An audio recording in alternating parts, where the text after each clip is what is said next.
হ্যাঁ আঙ্গো কাকার বিয়ের টাইমে এই কলা গাছ দেওয়ার কথা আছে। এই কলা গাছ কালকে নিয়ে এলাম।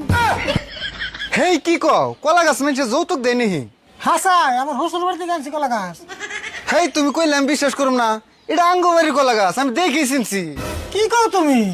কলা গাছ দেখে তুমি কেমনে চিনবে? সব কলা গাছ তো একই দেখতে। না গো তুমি কইলেই হবো না, আমার কলা গাছ আমি চিনুম না। কলা গাছ ছুলিয়ে নেংটু করে আলতেছে, ওই কলা গাছ আবার চিনবো? আরিফুল এটা আমার সুবের কলা গাছ, মুড়াও না চিকনো না, সব এক মাপের। এটা আমি গ্যারান্টি দিয়ে কই আরম, এটা আমার সুবের কলা গাছ। ও যেটাই না কালা তোলা সেটাই তোমার বাবার আলা, তাই না?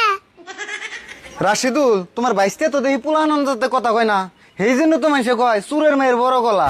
হ্যাঁ কি কও তুমি? আনতে কিন্তু সুর করবে না। তোমার কয়বার গেলাম তোমার কলা গাছ আমি আনি নাই।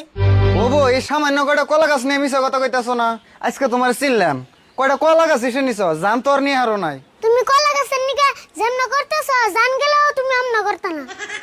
কলা গাছ তোমার চাচা বাইস্তেরে ভিক্ষা দিয়ে গেলাম। কাকা তুমি কলা গাছ হাসে চুরি করে আনছিলে? হ তাই তো, নিলে কলা গাছ কোনে পামু? আঙ্গ বাড়িতে কলা গাছ আছে। আমিও কথাটা ভাবছি, এক কাম করো ভুরেটা তাড়াতাড়ি বানিয়ে আল দাও। হ তাড়াতাড়ি বানাই, নিলে আমার কলা গাছ নিয়ে হারে। আরে হুল বুড়া নদী ভালোই শব্দ হইলো রে। যত তো হয়েছে, কিন্তু এটা নিয়ে একবার জান যাবো না নাই। কি কয় একবার জান যাবো না? এটা নিয়ে সারাদিন নিয়ে গাড়বি। আগে তুমি চালিয়ে দাওছেন, তারপরে আমি একবার জামনি। হবো তাহলে আমি আগে অল্প চালিয়ে নই।